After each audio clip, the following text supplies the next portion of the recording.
다 함께 찬양 드리겠습니다.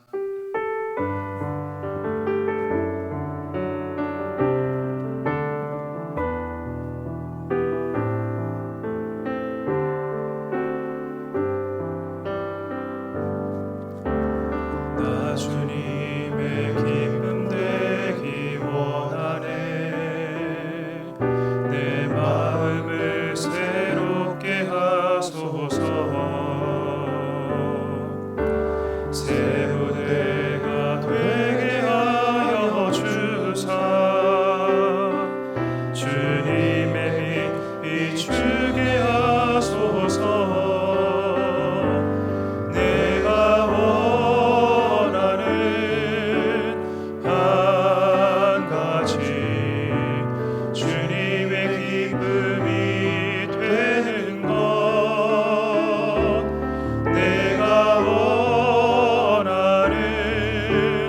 한 가지 주님의 기쁨이 되는 것.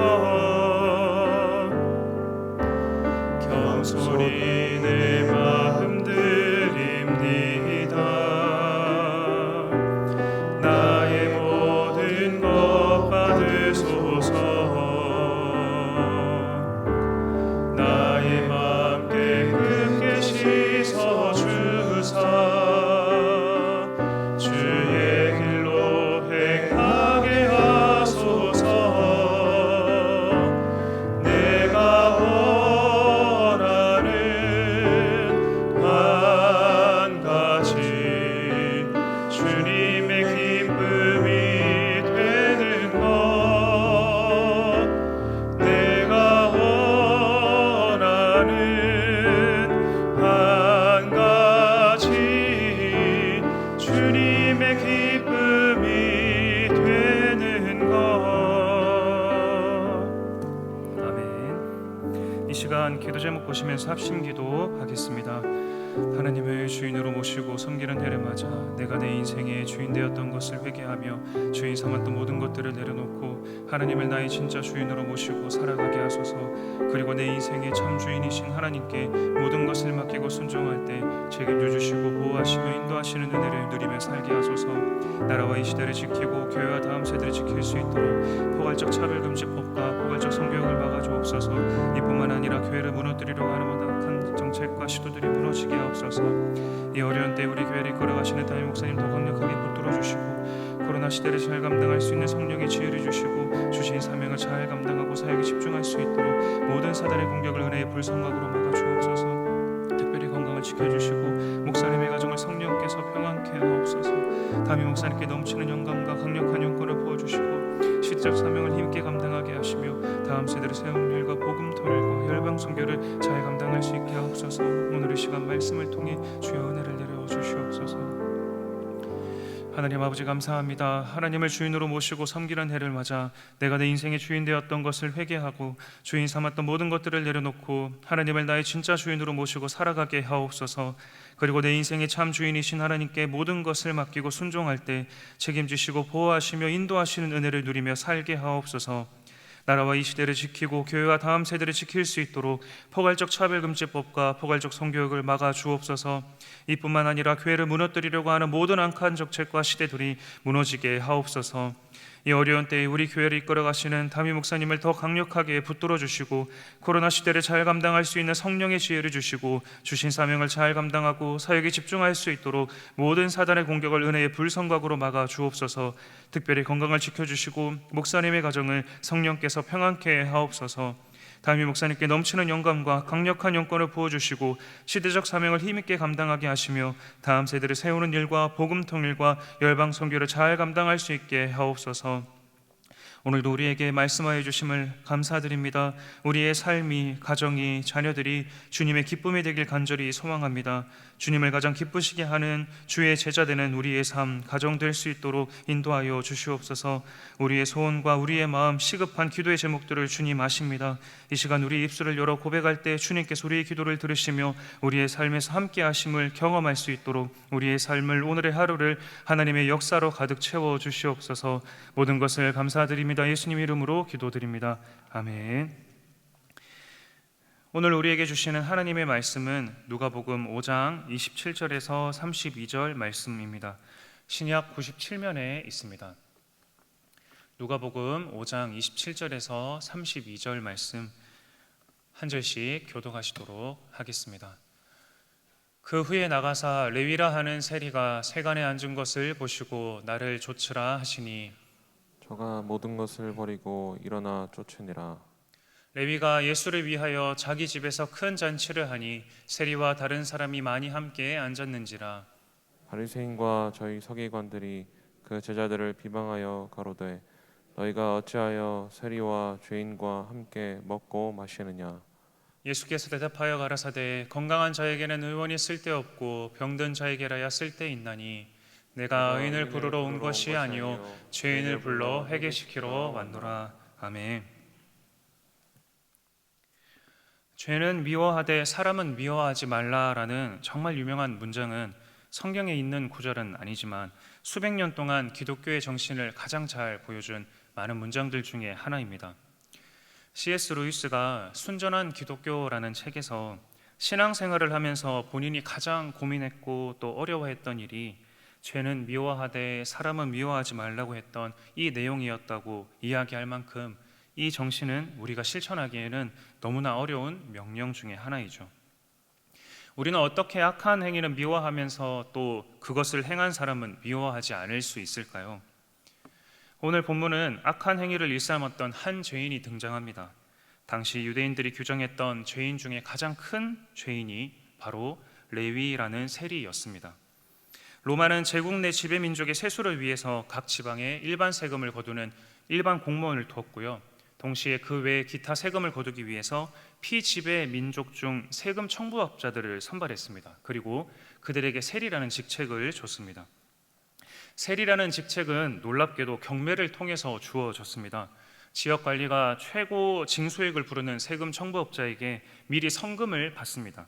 그리고 세금을 징수할 수 있도록 권한을 주면 세리들은 세금을 징수하면서 선납금을 미리 채우죠. 그리고 나머지 금액을 자기 이익으로 취했습니다. 로마는 세리들의 부정부패를 용인했고 세리들은 부정부패를 일삼으며 시민들을 아주 괴롭혔죠. 그래서 예수님 당시 세리라고 하면 이 땅에서 없어져야 할 가장 나쁜 사람을 지칭하는 관용어처럼 사용되던 단어였습니다. 오늘 이야기에서 나오는 레위는 그렇게 세금을 거두는 통행 관문이 있었던 가버나움의 세관 세리였습니다. 이름이 레위입니다. 레위 지파 사람이었습니다. 레위 지파는 다른 모든 경제 활동은 포기하고 하나님의 성전과 예배를 위해 선별되어 일을 하던 가문이었습니다. 그리고 레위라는 이름 뜻도 하나님이 나의 기업입니다 라는 뜻을 가지고 있습니다. 그런데 정작 레위의 삶은 로마가 나의 기업이기에, 돈이 나의 기업이기에 로마를 위해 봉사하고 노골적으로 돈을 위해 봉사하는 삶을 살고 있었으니까 주변 사람들에게 그의 삶이 얼마나 큰 역설과 경멸로 다가오게 되었을까요? 누가복음 5장은 레위와 동일한 취급을 받았던 그 당시 사람들에 대한 이야기를 함께 담고 있습니다. 5장 12절에서 13절을 보면 모세 율법에 의해 부정한 나병 환자를 예수님께서 직접 만지시고 치유하셨던 이야기를 담고 있습니다. 그리고 누가복음 17장에서 17절에서 26절까지를 보면 중풍병자 이야기가 나오죠. 그 병자가 왜 그 병에 걸렸는지 아무도 알 수 없지만 분명 그 당시 사람들은 중풍병이라는 결과 때문에 하나님의 벌을 받은 사람이라고 수군댔을 것입니다. 그런 사람을 예수님께서는 외면하지 않으셨고 치유하시며 오히려 공개적으로 선언하시죠. 이 사람아, 내 죄가 사함 받았느니라. 나병 환자보다 더 부정한 존재, 중풍병자보다 더 큰 벌을 받아야 하는 죄인이라는 낙인이 찍혀 있었던 세리 레위에게 예수님의 이러한 행적들은 분명 희망이 되어 다가왔을 것입니다. 그리고 그런 레위에게 예수께서 오셔서 말씀하십니다. 나를 따르라. 레위는 이렇게 반응합니다. 저가 모든 것을 버려두고 일어나 예수를 따라가니라. 즉시 그가 모든 것을 버리고 따라간 것을 보면 이미 그에게 엄청난 내적인 갈등이 있었던 것처럼 보입니다. 그동안 그는 돈을 쫓아서 양심도 버리고 관계도 버리고 살았지만 그렇게 얻었던 돈이 나의 행복은 장담해주지 못했고 오히려 변해가는 나의 모습을 보면서 좌절했을 것입니다. 사람들의 경멸은 참을만 했겠지만 이렇게 사는 게 아니다라는 영혼의 울림이 있었을 것입니다. 예수께서는 그런 레위의 집에 들어가서 함께 그의 동료들과 함께 식사를 하십니다. 당시 문화에서 함께 식사한다는 것은 우리가 같은 사람입니다, 같은 부류입니다 라는 걸 고백하는 행위였죠. 만약 죄인과 식탁 교제를 하면 함께 식탁 교제를 한 사람은 동일한 죄를 지은 사람으로 취급을 받았었습니다. 사람들이 최악으로 규정했던 세리와 식사를 하고 계시니까 바리새파 사람들, 율법학자들이 비방하지 않을 수 없었죠. 너희가 어찌하여 세리와 죄인과 함께 먹고 마시느냐. 그때 예수님께서 오늘 뭐라고 말씀하십니까? 건강한 자에게 의원이 쓸데없고 병든 자에게야 쓸데가 있나니 내가 의인을 부르러 온 것이 아니요 죄인을 불러 회개시키러 왔노라. 죄인과 함께 먹고 마시냐는 질문에 대한 예수님의 대답, 여러분 언뜻 이해가 다 되시나요? 골든타임이라는 의학 드라마를 보게 되면 한 장면이 나오는데요. 중범죄자를 줬던 경찰이 총을 쏩니다. 그리고 범죄자는 총을 맞고 경찰은 총을 쏘면서 낙상 사고를 당하게 됩니다. 경찰은 낙상으로, 범죄자는 총상으로 응급실에 오게 되는데 하필 그 응급실에 수술방이 부족합니다. 환자들을 맞이한 두 명의 인턴 의사들이 서로 다투기 시작합니다. 둘 다 수술이 필요한데 누구 먼저 수술을 해야 되냐, 더 위급한 범죄자를 수술해야 되냐, 아니면 의로운 경찰을 수술해야 되냐, 아웅다웅 다투고 있습니다. 그때 응급실을 담당하는 의사가 와서 두 사람의 상태를 체크하고 아무렇지 않게 범죄자의 이름을 부르면서 그를 수술하기 시작합니다. 그때 경찰을 먼저 수술해야 되는 거 아니냐고 화를 냈던 인턴이 왜 범죄자를 먼저 수술하냐고 따지기 시작합니다. 그때 담당 의사가 이야기하죠. 이 사람의 이름은 누구이지 범죄자가 아니다. 그리고 의사는 그 사람이 누군지를 보는 게 아니라 병의 상태를 보는 자리이다. 의사는 환자가 지닌 조건을 보는 사람이 아니라 그의 병세의 위중함으로 치료를 하는 사람입니다. 의사에게 모든 생명이 동일하죠. 그래도 여러분 조금 불편하죠? 어떻게 범죄자를 먼저 치료할 수가 있습니까? 바리새파 사람들과 율법학자들의 불평도 사실 당연했습니다. 하나님의 대리자인 메시아가 어떻게 죄인 중에 괴수들과 어울립니까? 나는 주어진 율법도 잘 지키고 삶으로 하나님이 나의 기업입니다 라고 고백하며 살고 있는 것 같은데 나는 그럴 만한 자격이 있다, 그런 말을 할 만한 자격이 있다라고 생각을 했던 것이죠. 사랑하는 여러분, 우리에게는 익숙한 고정관념이 있습니다. 우리는 늘 선과 악을 가르는 재판관으로서의 역할을 우선적으로 삶에서 기대하며 살아갑니다. 일을 할 때 일에 있어서 시시비비를 늘 따지고 옳고 그름을 따지는 것이 우리의 본능입니다. 그런 우리에게 예수님께서는 건강한 자에게 의원이 쓸데없고 병든 자에게 쓸데가 있다라고 말씀을 하고 계시는 것입니다. 사랑하는 여러분, 우리에게 필요한 메시아는, 우리에게 필요한 예수 그리스도는 사람들이 기대하는 하나님의 모습, 우리가 기대하는 선과 악을 판결하시는 재판관의 모습보다 고치시고 싸매시는 의사의 모습이 필요하다는 사실을 오늘 말씀에서 이야기해 주고 계시는 것입니다. 32절의 말씀을 보면 이 내용은 더 분명해집니다. 나는 의인을 부르러 온 것이 아니라고 말씀을 하고 계시는데요, 특별히 거기에 있었던 불평했던 자들의 속마음에는 최소 내가 레위보다는 의롭다고 생각을 했던 모양입니다. 그런 생각 가운데 있었던 이들에게 예수님께서 말씀하시는 거죠. 너희는 하나님이 의인을 구하시고 악인을 심판하셔야 한다고 이야기하지만 실상 하나님이 보실 때 부르실 만한 의인은 여기에 아무도 없단다. 이 문장이 나는 의인을 부르러 온 것이 아니다 라는 문장에 담겨 있는 것입니다. 사랑하는 여러분, 우리는 내가 조금만 더 유리하면 하나님을 판사로 만듭니다. 하지만 하나님은 판사가 아니십니다. 판결할 능력이 없으셔서가 아니라 판결하시면 그 즉시 모두가 지옥에 갈 판이기 때문입니다. 그래서 예수님께서는 죄인을 불러 회개시켜 의인을 만들려고 왔다라고 오늘 본문에서 말씀하고 계시는 것입니다. 중요한 건 이 모든 이야기를 레위 앞에서 하고 계시다는 것입니다. 당사자 앞에서 이야기를 하고 계십니다. 레위는 죄인이 맞습니다. 예수님께서는 그가 죄가 없다거나 죄인이라는 사실을 절대로 부인하지 않으셨습니다. 우리 주님은 결코 판단을 피하시지 않으십니다. 하지만 그 최종적인 판단은 종말의 때에 하십니다. 지금은 의사로서 치유하시며 다가오시며 이를 먼저 행하고 계심을 말씀하고 계십니다. 사랑하는 여러분, 레위는 이제 의인입니다. 왜냐하면 예수님께서 죄인 중에 죄인인 세리를 부르셨고 이 죄인이 그 부름에 반응했기 때문입니다. 죄인들은 누가 말해주지 않아도 삶으로 나의 병세를 너무나도 잘 알고 있고 나에게 꼭 의사가 필요하다는 사실을 잘 알고 있습니다. 그리고 그 병의 증세를 알고 있었던 레위는 즉시 회개합니다. 모든 것을 버려두고 일어나서 예수를 따라갑니다. 이것이 하나님께서 우리에게 기대하시는 신앙인의 삶의 모습입니다. 내가 중심이 되고 내가 선택한 수단으로 내가 원하는 목적을 달성하기 위해 살아가는 것이 무의미하고 허무한 것임을 너무나도 잘 알기 때문에 그 모든 것을 내려놓고 하나님 중심으로 방향을 바꾸는 것, 그것이 진정한 회개, 예수 그리스도를 따르는 삶입니다. 의사이신 예수님의 부르심은 레위에게만 국한된 것이 아니었습니다.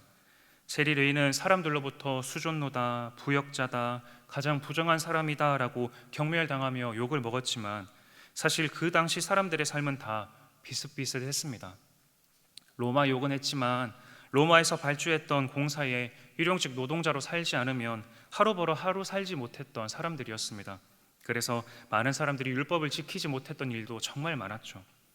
그런 상황 속에서 그렇게 살지 않았던 바리새인들은 그렇게 살지 못했던 유대인들의 마음 한편에 미안함과 부끄러움을 불러일으키게 했고, 그래서 유대인들은 바리새파 사람들과 율법학자들을 의인이라고 칭했던 것이죠.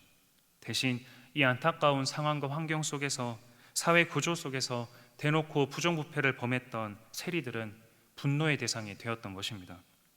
그들을 통해 나의 부끄러움이 더 강렬하게 투영됐기 때문이죠. 그래서 그들을 더 미워했고 소수의 희생양을 세워서 자신들의 연약한 마음을 지키려고 했던 것입니다. 그러면서 나 자신이 얼마나 고결한 사람인가를 보이려고 한 것이죠. 그 당시 사람들은 자신 안에 있는 들보를 바라보지 못했던 것입니다. 서두에 말씀드렸던 죄는 미워하되 사람은 미워하지 말라라는 이야기, 이 내용에 대한 C.S. 루이스의 고민이 어떻게 되었을까요? C.S. 루이스는 오랜 시간이 지나서 어느 날 너무나도 자연스럽게 사람이 지은 죄는 미워하면서 죄를 지은 사람은 미워하지 않는 한 사람을 만나게 됩니다. 아무리 죄를 행해도 절대로 미워할 수 없는 사람은 바로 자기 자신이었습니다. 우리는 살아가면서 늘 나 자신은 예외라고 선언합니다. 우리는 죄를 지으면서도 그건 실수이고 모르고 한 일이라고 이야기하고 그럴 수 있는 일이라고 둘러댑니다. 내 안의 비겁함과 자만심은 계속해서 미워할 수 있지만 여전히 나 자신은 미워하지 않고 사랑합니다. 우리는 왜 우리 안에 있는 죄는 미워하면서 스스로를 사랑할 수 있을까요? 말씀드린 것처럼 우리 자신을 너무나도 사랑하기 때문입니다. 동일하게 나 자신을 사랑하는 것처럼 내 주변의 사람들을 사랑할 수 있을 때 그들의 죄는 미워하되 그는 사랑할 수 있습니다. 오늘 함께 본 말씀은 누가복음뿐만 아니라 사복음서에 모두 쓰여진 이야기입니다. 각 복음서를 받아보는 주 대상이 달랐기 때문에 각각의 주제가 조금씩 다릅니다. 그중 마태복음은 그 대상이 유대인들이었죠. 그리고 마태복음의 저자가 바로 지금 레위라고 불리는 세리 마태였습니다. 레위 마태는 다름 아니라 유대인들을 위한 복음서를 썼습니다. 예수님을 따르는 사람 마태는 죄는 미워하되 죄인을 미워하지 않고 사랑하는 자로서의 삶을 살아갔습니다. 가장 많은 경멸을 받은 사람이 가장 많은 경멸을 주었던 사람들에게 예수 그리스도의 사랑을 전하는, 죄인들을 있는 그대로 사랑할 수 있는 사람으로서의 삶을 살아간 것입니다. 그것이 나를 따르라라는 예수님의 말씀 속에 담겨 있었던 레위에 대한 예수님의 기대였습니다. 사랑하는 여러분, 지금도 예수님께서는 나를 따르라라고 명령하고 계십니다. 예수 그리스도의 부르심의 모든 것을 내려놓고 쫓아가는 우리 모든 대형의 가족들 되시길 주님의 이름으로 축복합니다. 특별히 우리는 살아가면서 많은 갈등을 겪습니다. 우리는 늘 그들을 바라볼 때 예수 그리스도의 마음으로, 의사로서의 마음으로 그들을 바라볼 수 있어야 합니다. 그들과의 관계에서 예수님의 사랑을 보여주는 우리 모든 대형의 가족들 되시길 주님의 이름으로 간절히 축복합니다. 들은 말씀을 기억하면서 함께 기도 제목을 읽도록 하겠습니다. 나를 따르라는 예수 그리스도의 부르심을 기억하며 나의 기준, 다른 이들이 강제한 기준을 내려놓고 하나님의 기준으로 살아가는 주의 자녀 되게 하소서. 죄는 미워하되 사람은 미워하지 않는 영혼의 의사로서의 삶을 감당할 수 있도록 인도하여 주시옵소서. 함께 들은 말씀 기억하시면서 통성으로 기도하도록 하겠습니다. 하나님 아버지 감사합니다. 오늘 이 시간 레위 마태에게 찾아오셔서 나를 쫓으라 말씀하시며 그의 삶을 통하여 주님의 사랑을 전하는 하나님 아버지의 제자로서의 삶을 살아가게 하신 그 이야기를 들려주심을 감사합니다. 하나님, 우리는 너무나도 연약하고 또 우리의 마음은 너무나도 교만하여 살아가면서 하나님께서 우리의 심판관이 되시고 그들을 향한 하나님의 심판을 원할 때가 너무나도 많습니다. 하나님, 주님께서 그리하신 것처럼 나 자신 안에 있는 나의 죄악을 바라보며 나 자신을 사랑하는 것처럼 그들을 사랑할 수 있도록 인도해 주시고 그들을 주님의 마음으로, 그들을 주님의 눈으로 바라볼 수 있는 하나님 아버지의 은혜를 허락하여 주시옵소서. 우리의 삶 속에서 주님께서 기뻐하시는 용서의 모습이 가득 나타날 수 있도록 인도해 주시고 우리의 삶 속에서 하나님께서 기뻐하시는 삶의 모습이 가득 나타날 수 있도록 인도하여 주시옵소서. 사랑이 많으신 하나님 아버지, 우리는 늘 주님의 은혜가 필요합니다. 살아가면서 경험하는 우리의 고통들이 너무나도 많습니다. 그 고통 속에서 우리의 마음속에 분노가 일어나고 그들을 향한 미움이 일어날 때가 너무나도 많습니다. 하나님, 우리를 긍휼히 여겨주시고 우리를 불쌍히 여겨 주시옵소서. 그들의 죄악을 먼저 바라보는 것이 아니라 예수님께서 그들을 어떻게 사랑하시는지를 기억하며 그들을 있는 그대로 바라보고 사랑할 수 있는 은혜를 우리에게 허락하여 주시옵소서. 나를 따르라라는 예수님의 말씀에 우리가 응하길 간절히 소망합니다. 우리의 모든 기준을 내려놓고 세상이 나에게 강제한 기준을 내려놓고 주님이 나의 삶의 기준 되시며 하나님이 나의 주인 되시는 삶을 살아가길 소망하오니 주님, 우리를 인도하시고 우리의 마음속에 좌정하여 주시옵소서. 오늘의 삶이, 내일의 삶이 이러한 은혜가 가득할 수 있는 우리의 삶이 될 수 있도록 인도하여 주시옵소서. 모든 것을 감사드립니다. 예수님 이름으로 기도드립니다. 아멘. 계속해서 담임 목사님과 교회, 나라와 민족과 선교사님을 위해 기도해 주시고 기도회를 마무리해 주시기 바랍니다.